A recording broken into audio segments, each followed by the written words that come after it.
Assalamualaikum warahmatullahi wabarakatuh. Waalaikumsalam. Bismillahirrahmanirrahim. Alhamdulillahirabbil alamin.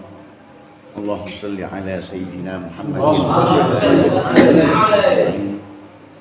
Alhamdulillah, maqalah 236 sampai 240. Sampun diwaos kali Ustaz Mustaqim kelawan Syarah Al-Hikam.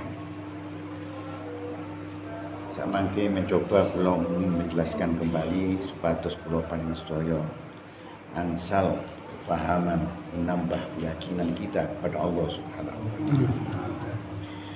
Bismillahirrahmanirrahim.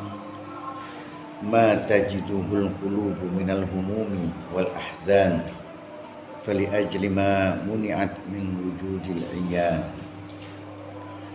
Semua yang dirasakan oleh hati, perasaan atau pikiran dari berbagai macam kerisauan itu, maka semata-mata karena masih tertahan, belum dapat melihat atau musyahadah kepada Allah Subhanahu wa taala. Maqalah 236 Syekh Ibnu Athaillah iki njelasaken umpamine kula sampeyan iki ngrasakaken kebingungan, merasakan kerisauan atau kepikiran napa mawon dalam hal kehidupan dunia ataupun kehidupan akhirat. Iku ndudukaken lek kula sampeyan iki isih durung bener-bener mengenal Allah atau musyahadah kepada Allah Subhanahu wa taala. Soale tiyang lek pun musyahadah menyaksikan atau orang-orang arif yang sudah sampai kepada Allah, mereka itu tidak akan risau, tidak akan bingung, tidak akan gelisah ketika menghadapi macam apapun dalam kehidupan dunia ini. Dicoba nopo mawon, oleh ujian nopo mawon, dia itu tenang. Karena apa? Karena yang dilihat pandangannya adalah Allah Subhanahu wa ta'ala. Semua yang terjadi itu atas kehendak Allah. Semua yang terjadi itu kehendak Allah. Sehingga orang-orang arif meyakini bahwa yang dihadapinya, yang dirasakan, semua itu adalah atas kehendak Allah Subhanahu wa ta'ala. Karena pandangan orang arif itu pandangannya hanya kepada Allah, sehingga dia meyakini apa yang diperbuat oleh Allah, apa mawon sing diperbuat oleh Allah mesti itu baik. Itulah orang arif, dia yakin, meyakini bahwa semua yang diterjadikan oleh Allah, yang diperbuat oleh Allah, yang dikehendaki Allah, yang ditakdirkan Allah itu mesti baik. Kenapa begitu? Karena Allah, sering saya katakan, tidak ada badinya. Allah itu mempunyai sifat yang tercela. Semua sifat Allah itu baik. Sedangkan perbuatan Allah itu hasil daripada sifat-sifat Allah. Allah nglakoni napa mawon krana sifate, ngoten. Lah sedangkan sifate iki mboten enten sing apik kabeh. Sehingga orang-orang arif meyakini bahwa semua yang terjadi itu karena kehendak takdir Allah. Sedangkan pandangannya orang arif ini, karena kalau itu kehendak takdir Allah pasti tidak akan buruk, pasti baik. Soalnya Gusti Allah gak duweni sifat Cuma kita sebagai manusia tempatnya salah dan lupa. Ada kalanya kados kula sampean kepingin adi ini menjaga keadaan itu. Artinya keadaan yang bagaimana? Meyakini bahwa semua ini atas kehendak Allah. Kepingin kados ngoten kan ngoten. Pun medal saking griya. Enten mawon jenenge coba. Coba niki teko iki mesti mendadak. Tidak ada ujian atau cobaan itu yang datangnya tidak mendadak. Coba dadak napa mboten? Sampeyan gak duwe hati apa-apa pertama. Mencoba ingin menata hati ini. Coba teko teng. Kadang itu langsung melemahkan keyakinan kita kepada Allah, mengenai semua yang terjadi ini bahwa kehendak Allah, langsung lali. Padahal sak durunge wis siap-siap lho sampean. Krana tekoe ujian iku mendadak. Blek. Bingung sampean menghadapi. Yang seharusnya kula sampean iki gak bingung. Wis noto wis kabeh sing terjadi iki Allah Subhanahu wa taala yang menghendaki, yang menakdirkan. Masih yang terjadi dalam benda hidup ataupun benda mati. Benda mati misalkan ada gunung yang meletus. Kalau benda hidup mungkin ada cacian dari orang lain, celaan dari orang lain, fitnaan dari orang lain. Itu kita harus yakin bahwa itu semua terjadi atas kehendak Allah. Tapi apa waktu kita kena celah, waktu kita kena fitnah, saat itu kita bisa lupa. Lali ngoten. Lali bahkan kita ini terbawa oleh bisikan setan dan hawa nafsu yang akhirnya menjadi hijab untuk kita mengenal Allah Subhanahu. Tapi kita nggak boleh putus asa di situ. Oke lah, kita pernah sering mengalami hal seperti itu. Pun sampai putus asa. Karena kita memang diberikan oleh Allah sifat yang sifatnya itu adalah salah dan lupa. Cepat sadar, ngoten lho. Ojo suwe. Berusaha melawan keadaan itu untuk mengembalikan kepada Allah. Abot. Dan itu dinamakan jihadul akbar. Lek umpama sampean mati keadaan itu dengan keadaan yang seperti itu karena melawan hawa nafsu ingin mengembalikan kepada Allah, terus mati. Iku mati ini mati syahid sampean. Sampean tergolong orang-orang yang mati syahid. Tapi yo abot. Mabot. Sampean niat metu koma. Niat ingin berbuat baik, ingin berbuat. Lho sampean iki gak duwe rumong sapa apa jenenge ujian gak duwe rumong sapa apa. Moro-moro ana teko ana wong ngarepe ana sampean, ngarepe sampean nyaman dilok-ilokno entek riji. Difitnah, diilokno, direndahkan, macam-macam. Padahal sampai metu teko ngomong niate kira-kira siap tak sampai menghadapi. Apakah saat itu langsung bisa sambung kepada Allah? Pedot orang. Bahkan mules ngempet. Mules mau ketek dunjek dodo gak iso ojo nuruti nafsu, ojo terus istighfar, gak iso sambung ae nang Gusti Allah SWT. Karena saat itu nafsu sudah naik untuk menutupi hati, menguasai hati. Tapi ojo putus asa. Perjuangan sampean sing koyo ngono, ingin menolak keadaan itu dengan cara ingin menyampaikan, ingin menghadapkan kepada Allah. Umpama mati kalau sampean, iku mati syahid. Tertulis tergolong orang-orang yang mati syahid. Untungnya boleh mati syahid. Insya Allah tergolong yaitu bighairi hisab. Besok kula sampean tanpa dihisab langsung mlebu surgane Gusti. Lek belajar ngempet kaya ngono iku. Paham nggih? Kemudian makalah selanjutnya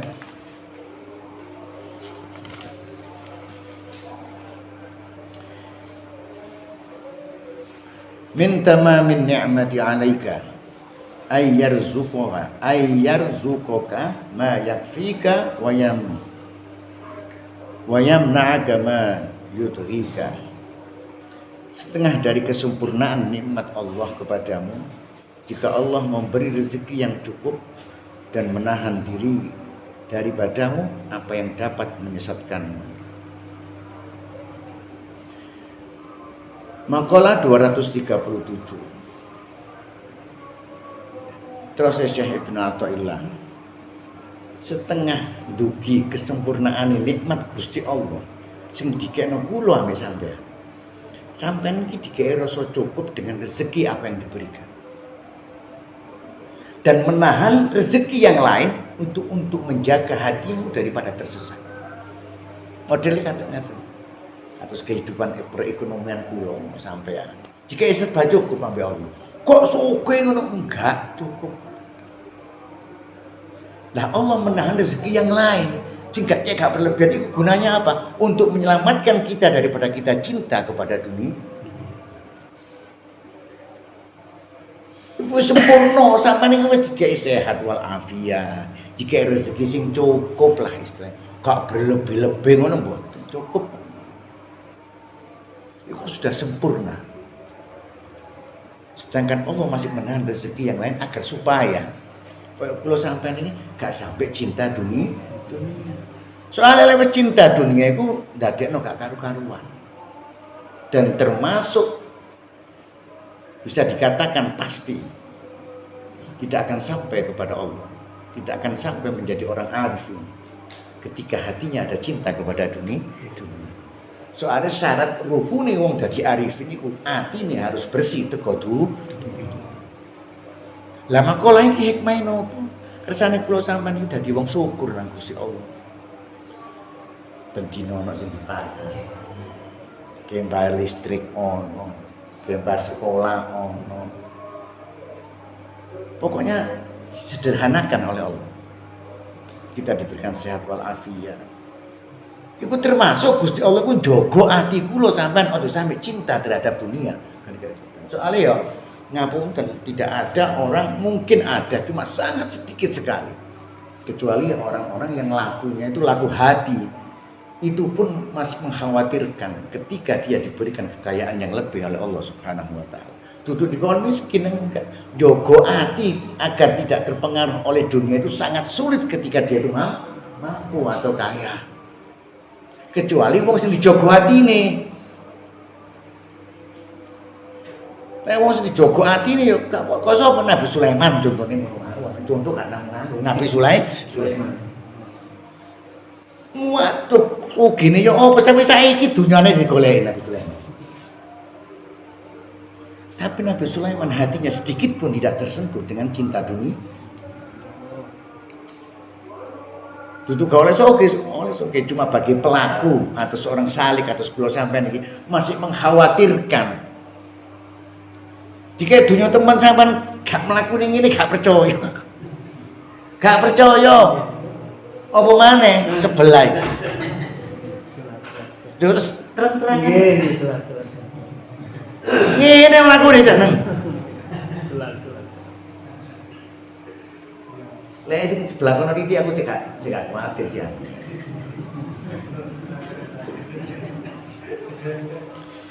Dadose mangkon ini mengajarkan kita memahami agar supaya kula sampean iki menerima dengan keadaan yang seperti apa adanya ini.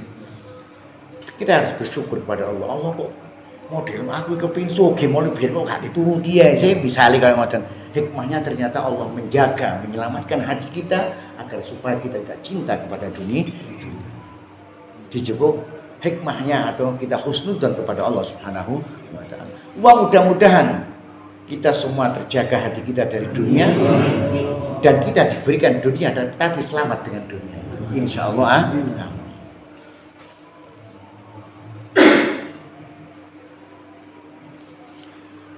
Kemudian makalah selanjutnya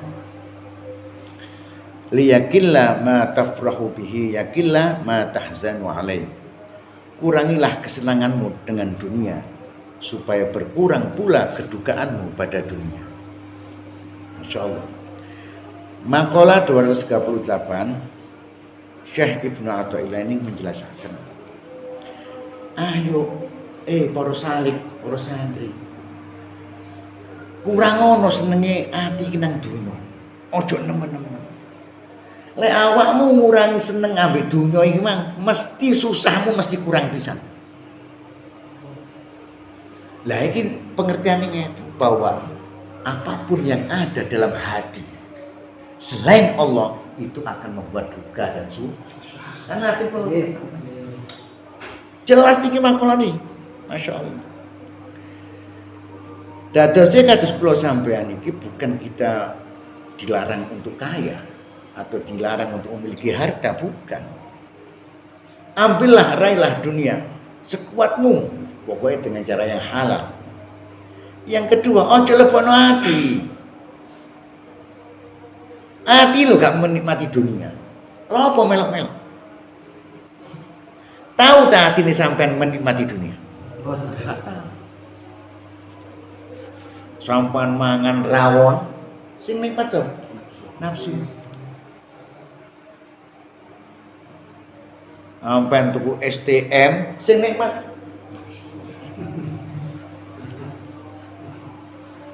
Sampean pak motor Alphard, sing nikmat. Atine sampean gak melok-melok. Olah apa ati kok melok gandol itu? Padahal gak melok-melok, gak melok rasa. Justru apabila hati ini ikut juga dalam mencintai dunia.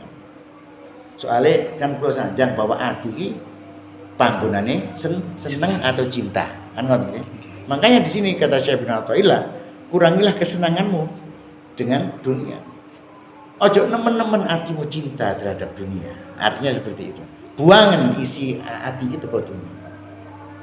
Cek awakmu susah yo gak nemen-nemen. Wis jelas. Terus lagi pertanyaan kula. Dunia yang mana yang tidak menyusahkan? Sama dolek.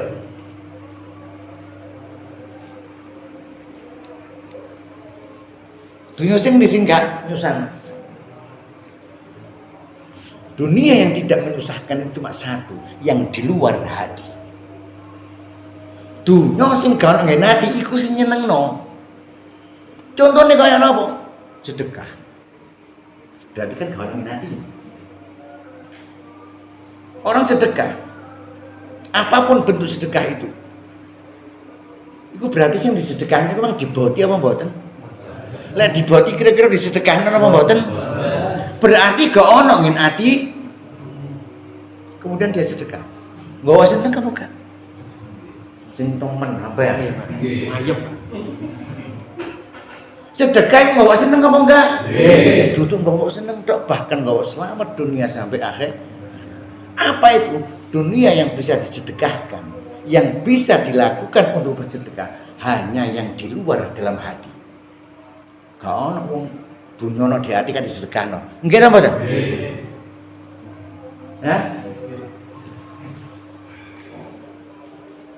Apa ono dunya ku nyenengno? Oh, sing ono jogone hati, dalam arti disedekahkan, diberikan kepada yang lain. Tapi sing ono jerone ati, masyaallah. Padahal gak melok gawe klambi lho kan. Sing gawe ati apa awak? Awake kanggone apa? Disenengi. Disenenginya berarti ati apa enggak? Kalau seneng iya cinta. Marang wong suwe. Sing loro iku atine apa awake? Padahal gak melok gawe. Jelas ya? Jelas dong kan? Sepeda motor. Sing gawe ku raga apa atine? Raga. Wah, padha ngalor itu ngomong. Atine sing sing rasane enak. Ragane sing rasane enak ya berarti nafsu. Raga itu gandengan omahe nafsu. Marang ngono dilebokno ati seneng, kowe gak ngono cinta. Ilang, sumpah apa gak sumpah? Umpama gak dilebokno ati. Ilang, sumpah. Sumpah didik.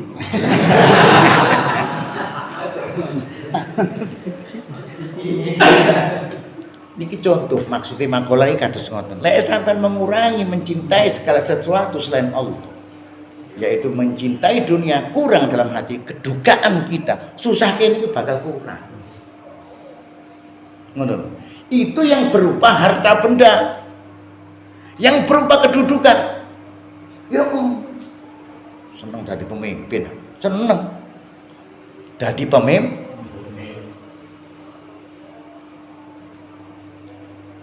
Marang ngono pemimpin iku dicoba. Sing loro iki atine mboten. Loro. Berduka. Karena dia tidak cinta kepada jabatan, kedudukan, gak mlebu nang ati. Kan termasuk kedudukan itu bagian daripada dunia kan. Bahkan cepet, gak ada cepet, gak ada masalah. Kan ngoten nggih? Jadi makanya Syekh Ibnu Athaillah ini mengajarkan pun nemen-nemen mlebur nang ati perkara dunya iku. Cek kula sampean gak lara ati perkara dunya. Soale dunya iku iso nglarakno ati. Kecuali dunia yang di luar hati yang kita buat sedekah untuk besok di akhirat nan. Iku baru kanggo lara ati nggawa seneng.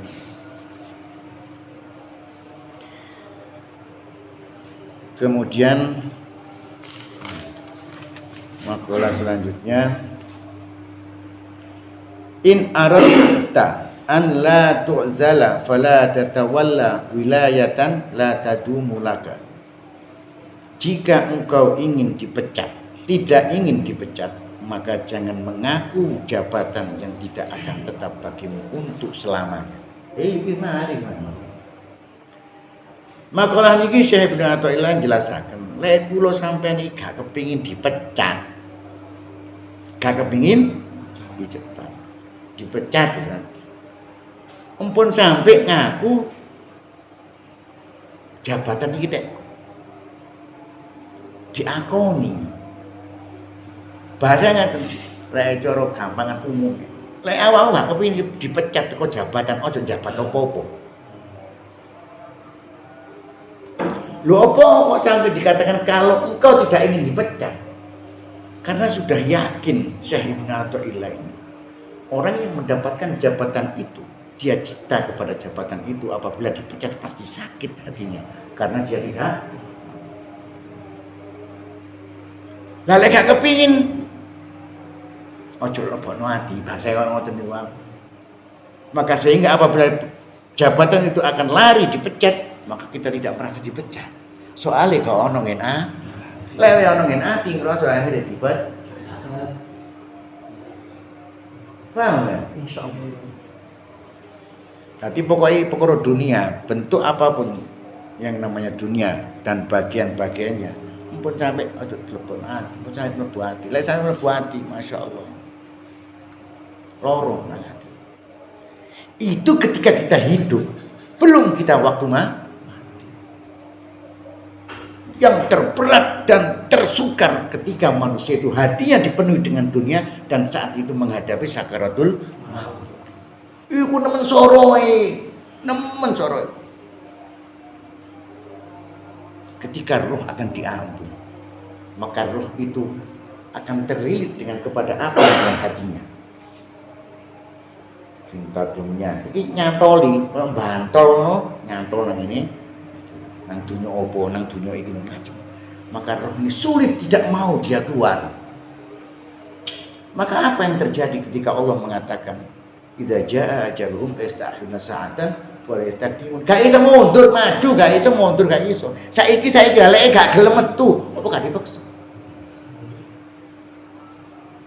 Wong Allah warsa gak iso mundur, gak iso maju. Dan terus apa yang dirasakan ketika paksaan roh itu dikeluarkan? Itulah ujian yang terbesar bagi orang-orang beriman. Ujian paling gede menungso waktu sakaratul.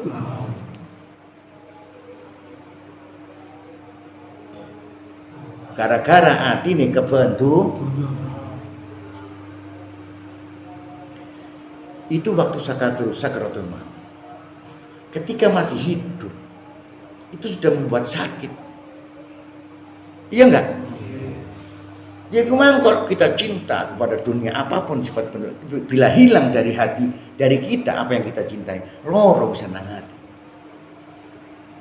Dan cinta dunia itu bisa membutakan hati. Lek wis atine buta, maka semua bentuk kerusakan, jalan kerusakan akan bersumber darinya. Lek wis atine iki mati, semua kerusakan itu pasti metu teko kene, teko ati sing mati. Iso jahat, iso medhit, iso sombong, iso ngenyek wong, iso mateni wong, Iso berbuat apapun yang dilakukan yang sifatnya jahat. Makanya hadis Nabi mengatakan, hubbud dunya ra'su kulli khati'ah. Cinta pada dunia itu pokok dari segala macam perbuatan dosa.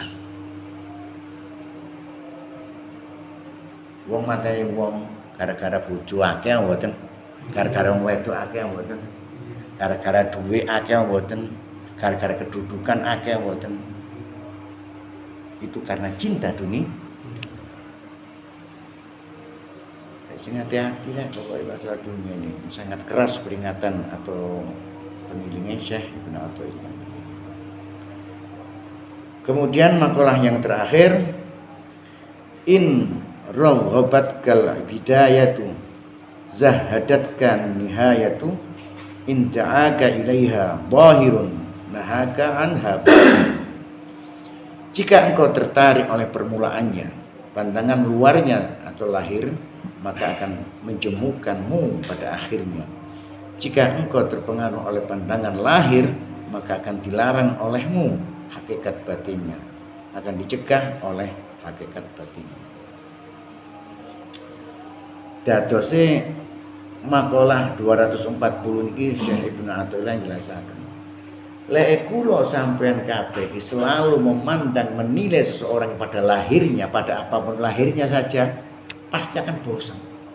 Akhirnya pasti bosan. Balik nang harta benda. Kita memuja-muji harta benda yang kita miliki. Mungkin kendaraan, mungkin rumah, atau pakaian, apapun itu sifatnya harta benda. Suwe-suwe belenger napa mboten? Klambi sing dibangga-bangga wis. Akhirnya gombal bosen apa mboten? Sepeda motor mewah. 2-3 tahun bosen apa mboten? Akhirnya pasti bawa bosan. Itu akibat daripada kita memandang atau menilai sesuatu karena zahirnya saja. Dalam ilmu hati, apabila kita itu selalu memandang urusan hati tapi ngelok ilmu nang zahir, sampai ini kelakon hati loh, kelakon hati. Yang dikatakan orang salik itu termasuk berjalannya menuju kepada Allah ini dengan kendaraan hati. Otomatis hati ini dilakoni, hati ini dibersih. Akan dapat kalau bila sampai kepada Allah ilmu hakikat, ilmu arif billah. Tapi ketika kita melakukan ilmu hati sing kados ngeten iki, pandangan kita selalu pandangan zahir tok. Maka ilmu arif atau ilmu hakikat itu diharamkan untuk kita tetap. Gak kira oleh ilmu hakikat, gak mungkin oleh ilmu arif billah. Ketika kita melihat sesuatu itu pandangannya pada zahirnya saja. Contohnya koyo mang. Kula sampean wis nyate nglakoni apik metu teko. Mari ngono ono sing nyelah. Krono sampean kule manggelok lahir tok, kira-kira ketutup enggak ati nang Gusti Allah? Wis ngono ae. Tapi lek kula sampean manggelok hakikate, meyakini bahwa ini adalah kehendak Allah. Iki takdir Gusti Allah, buka penutup. Jadi apabila kita melakukan ilmu hati, ilmu hakikat yang kita cari sampai arif billah, maka jangan pernah memandang lahiriahnya.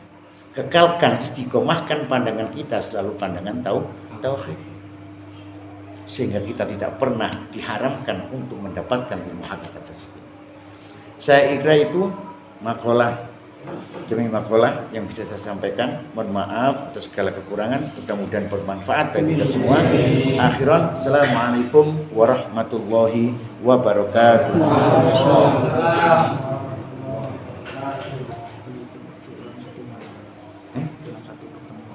Ya.